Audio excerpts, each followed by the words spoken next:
GST, the optical fiber scheme, these are critical for not just the growth of the industry, but I think growth of consumerism and making the life of the consumers a little easy. So totally confident with you driving that, sir. Let me also thank the organizers. I think this is a very valid subject.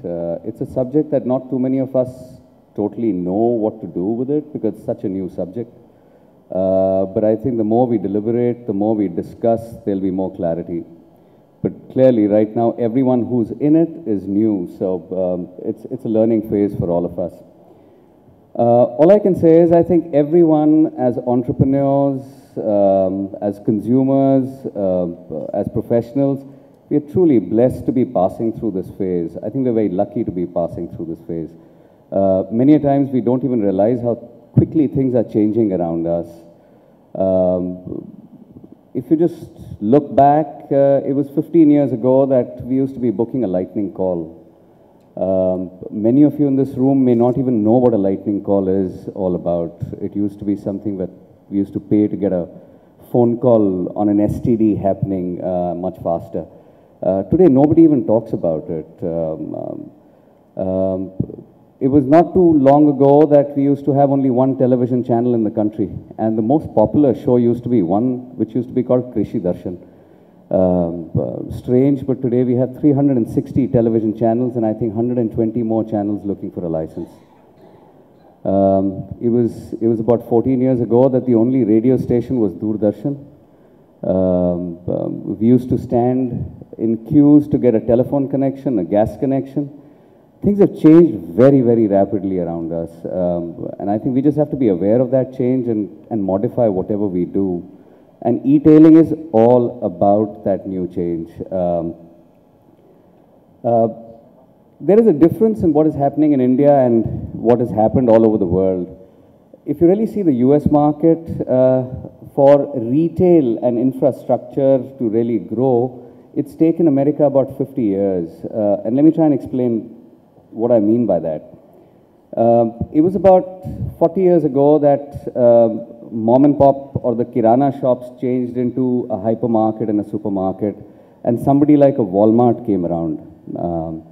Then it was about 20 years ago that selling through television came around, and you had companies like QVC, HSN, and for any one of you who doesn't know QVC in the US, one television channel does $14 billion worth of business every year. The warehouses are the size of 96 football fields, and they charge you $10 just to walk through their premises. But that happened about 30 years ago. About 15 years ago, it moved from physical retail to retail on television, and then came around somebody like an Amazon.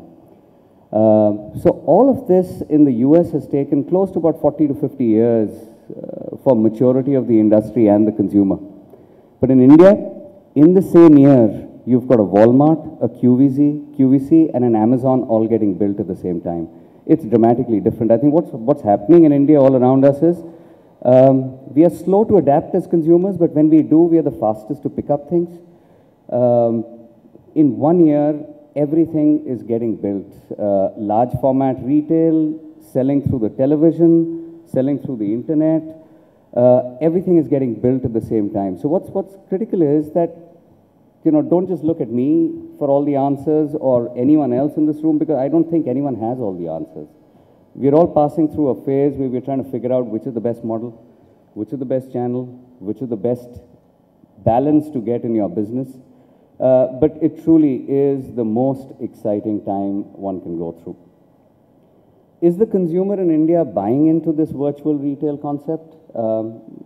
I wasn't a believer myself 5 years ago, but today I think I'm a firm believer. Just to give you a perspective, in the last 4.5 years, 60% of all ticketing is now online. In the metros, 70% of all cinema tickets are online.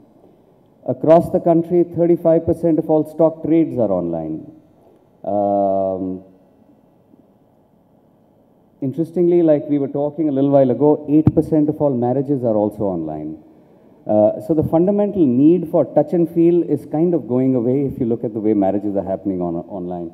But categories, when we started the business, and this is not the time for me to talk about Home Shop 18, but just to give you a perspective, when we started Home Shop 18, we didn't know what business model would work, which categories would sell, which geographies would buy, what price points would work, what technology to use.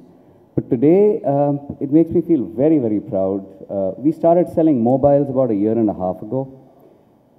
Today, Home Shop 18 is the second largest retailer in the country for mobile handsets. And when I say second largest, I just don't mean it across the virtual world, across the physical and the virtual world. The largest retailer in the country has 1,300 shops and sells about 240,000 mobile handsets a month. We, without a single shop, sell about 170,000 mobile handsets a month. 2 years ago, we never thought we'll be able to do something like jewelry. But today, we do about 10 to 15 crores worth of jewelry every month. As recent as 8 months ago, we never thought we'll be able to sell something like a sari. Because selling a sari to a lady is a difficult job, because even if she knows what she wants, she will still see 100 of them. Colors, textures. But today we put one product on air, and on a good day we sell as many as 10 to 15,000 of that same design in a single day. Shoes, apparel, everything sells, everything sells. The truth is that there is not a single category that doesn't have the potential to sell online. We tried selling services, and we succeeded in selling insurance. And today we are selling insurance with Tata AIG, Max New York Life, and everyone else. Pretty soon we'll be selling an automobile. We are looking at launching a car for one of the largest car manufacturers in the country. We're also thinking of selling real estate. And I think by March, if not March, by April, we should actually be selling flats on television and online. So the point I'm trying to make is that this industry is new, the consumer is new, the potential is real. All it takes is that we should stop questioning it, stop worrying about whether it's real or not. I think if we truly believe in building a business model which is about reach and about consumption, I don't think we can avoid looking at the virtual retail environment. And rightfully so, because if you really look at India, we already have about 130 million television households in the country, which is 30% more than the television households in the US. We have about 100 million internet households in the country. Every year, we are adding 50 million new internet connections every year. 50 million internet connections means you're adding the size of a UK every year. And this is going to carry on for the next few years. So the potential of reach and distribution is enormous. What is critical is to understand what is it that we need to do. I think the need of the hour is to invest behind credibility and trust. Everything that we do in the business, I think we need to question ourselves that is it going to make the customer more confident about buying without touch and feel, or is it not going to make him? If the answer is yes, this investment will make the life of the customer easier, he will be more confident, I think then it's the right investment. If it does not, I think it's the incorrect investment. The second thing is about consumerism. We may have internet connections, we may have television households, we may have broadband, but we are still not spending enough. I think as professionals, as entrepreneurs, as affiliates, the most important thing is to drive consumption. Building day parts, building particular days in a week where we can drive consumption and make the consumer confident, I think is the most critical thing. Lastly, I'll just like to close by saying e-commerce is here to stay. If you really look at the way the virtual retail environment has changed, till 20 years ago, nobody would look at an e-commerce company from a valuation or growth point of view. Today, some of the largest companies in the world are not from the physical world. They're the Apples of this world. They're the Amazons of this world. And pretty soon you will have the Facebook of this world. And I understand the moment it gets listed, it's going to become the 14th largest economy in the world as a company. So virtual retail is here to stay. I think we're just lucky that we are all passing through this phase where we are seeing the change and we are seeing the growth happening.